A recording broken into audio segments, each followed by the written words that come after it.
What you gonna do when it all comes back to the place that you never wanted it to come back to? And where you gonna roll when the bottom drops out and you got no place to go? Who you gonna trust when trust is a must? You better roll with the rest of us. So pack your bags and all the faith you can, cause it's about ready to hit the fan. Come to the ready. 2012 brought about the re-election of an antichrist. Come to the ready. You don't believe me, just look deep into the soul of the liars.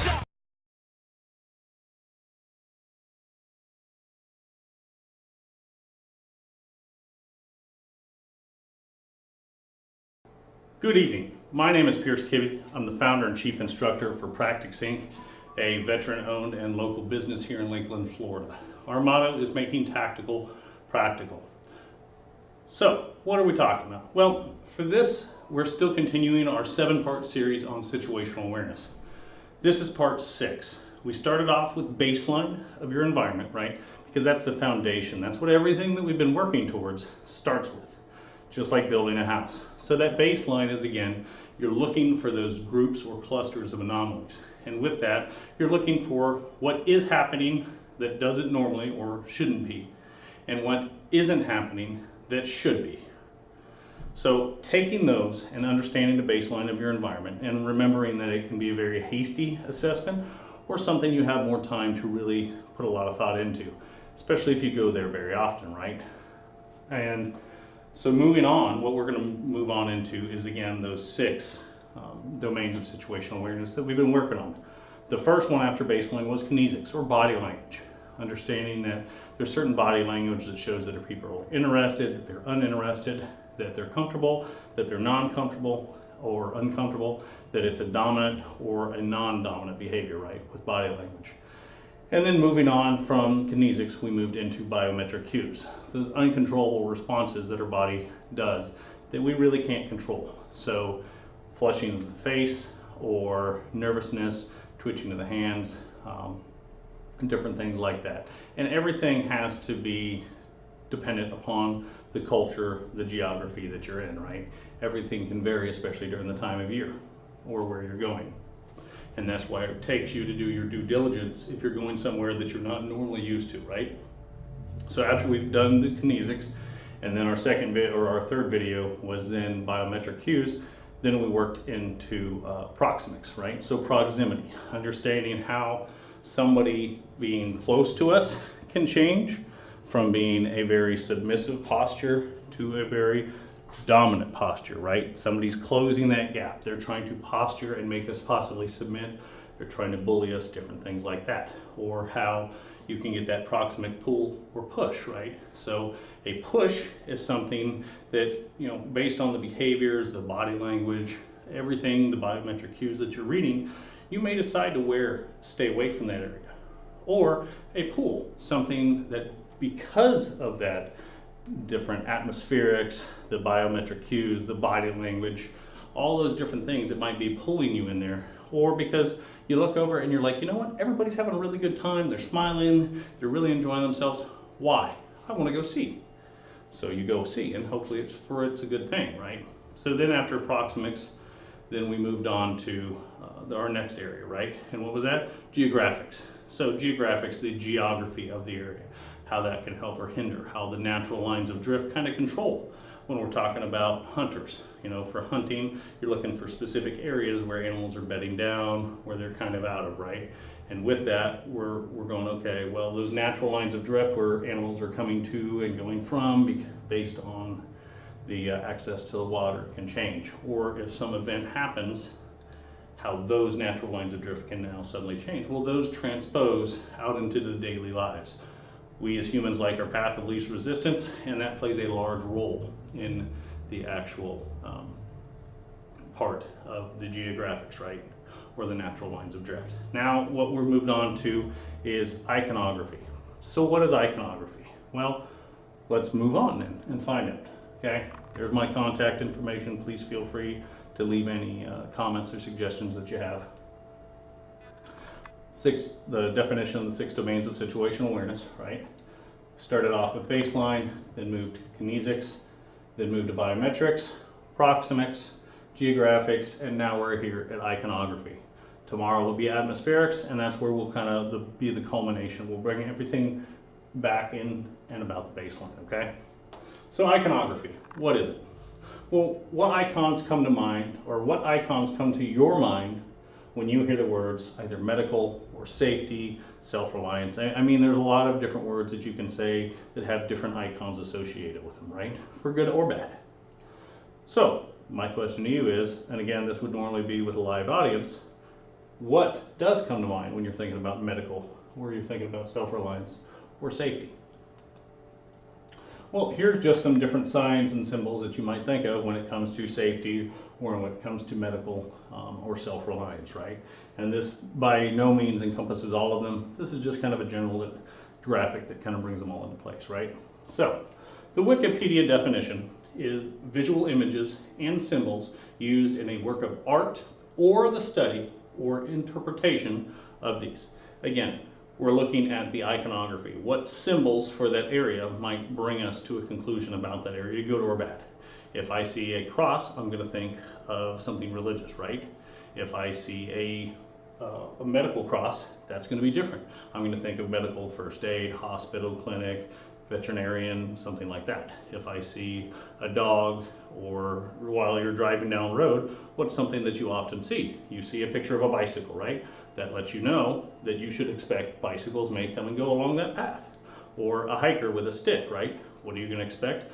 You're going to expect that there's probably hikers out there, or a railroad crossing, or any other numerous different icons that you could see.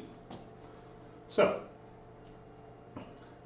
what are they? Well, they're typically used to promote a group or one's beliefs, affiliations, or presence. So, what does that mean? Well, different groups are going to have different icons associated with them, right?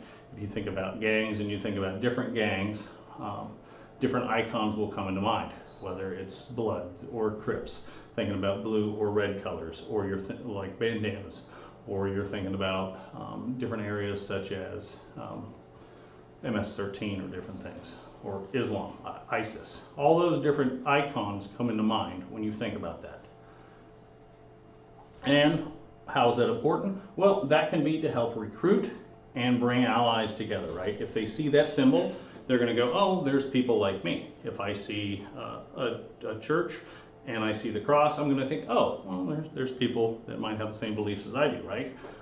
Or maybe not. Maybe I stay away from that based on what that iconography tells me. What does it also help to do? It helps to deter unwanted people, unwanted groups, unwanted beliefs, or possibly affiliations, right? By putting a specific icon up, they may draw certain people in, and they may fend other people off because they don't want to be associated with that. And that can be the positive or the negative. What else? Well, it allows them to further their agendas.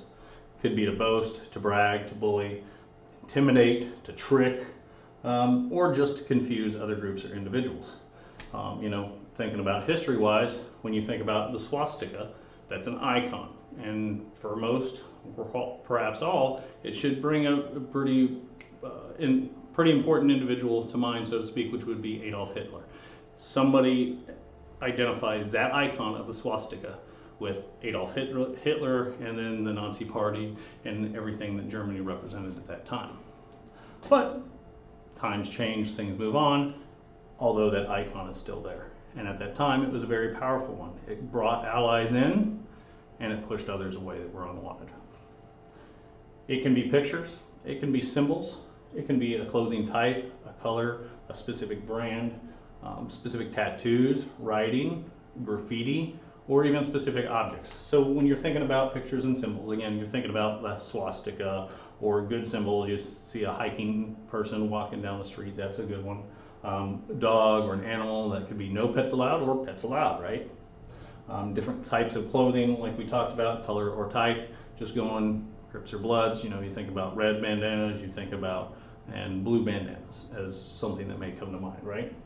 Certain tattoos, people will look for certain tattoos on people in certain areas, and that can help them identify whether they're somebody that you should be very wary of, or if it's just something like in the military, a lot of us got tattoos, and that was just a camaraderie, a bonding experience. It didn't mean that we were trying to fend anybody off necessarily, but it was a way for us to kind of identify and have that camaraderie between each other. Writing, when you're looking at different types of writing out there, if it's something when it relates to ISIS, you may see different type of writing out there that you go, oh, well, I may not understand that, or I have, a general understanding because of that iconography, what that pertains to, or what group that pertains to. Graffiti, you go in certain areas of town or certain geographical areas, and you can find graffiti out there. It can be tagging, where they're just marking their territory, right? So that other people know to stay away from that territory. That's theirs. That's their iconography. And that can be a proximate push, right? Or specific objects, if they have anything specifically placed out there, i.e. a big cross in front of a church is an icon. Can it evolve over time? Absolutely. As we mentioned, or as I mentioned earlier on in this series, is remember your whole system for assessing your environment, your baseline, all that needs to be fluid. It needs to be flexible, and understand that as times change, as the culture changes, as your geographic location changes, so may your baseline assessment need to change with that, for positive or negative, depending on how it's going, and whether it's a very fast-paced scenario or you have a lot of time on your side, right? So understand all these different things can come into place with iconography. Again, by no means does this answer all of the questions that you may have. There's a lot more to it, but with your assessment, as we talked about, and assessing your baseline and different things, remember, don't make it too in-depth. Don't make it so overwhelming to yourself that you're going, oh, well, all right, so I got my baseline, and you have 10 different things to assess your baseline on, and then you move in kinesics, and you're like, oh, well, I have 5 different things there, and then you move into your biometric cues, and you're like, okay, I'm going to look for 5 different things here, and then I'm going to move on to my proximics and my geographics and my iconography, and then finally end up with atmospherics, and next thing you know, you got 30 to 50 plus different clues that you're looking for. Keep it very simple to the best of your ability, stuff that really stick out with you, and take that time. As I mentioned in that first one for assessing your baseline, it's been almost a week, so you should have done your picking out a specific color of a t-shirt or a specific color of a shoe, or even pants, but preferably a t-shirt, and pick that one specific color of the t-shirt and monitor that throughout the week. I recommend a work week, so Monday through Friday. That's why we started that video when we did, but start it then and go through it and do that assessment and say, how many times did I see that specific color of the shirt starting on the first day, and then on my last day, how many times did I see it? And there should be a noticeable difference or increase in the amount of times you saw it by the end of it. That doesn't mean you stop it. That doesn't mean you quit. Pick something else. Pick a different color. Or move it on to the second week if you would like. But always be ready to modify it and go, okay, well, he talked about shoes because, he mentioned a scenario where he thought he was being sneaky, during a surveillance exercise. And you know what? I got caught. Why? Because of my shoes. I'm not going to change my shoes. And that's what gave me away. So pick different things. Another great one that I teach for folks, especially on their concealed carry side, is watch. Pay attention to which side somebody is wearing their watch on, right? Most people will wear their watch on their non-dominant side. So my watch, unfortunately, the watch band broke, but normally my watch would be on my right side. So pay attention and keep in mind what side somebody's wearing their watch, and go, how many times did I see somebody wearing their watch on their right hand? And you do that for a week, and then you go, okay, now left hand. How many times during the week did I see somebody wearing it on the left hand?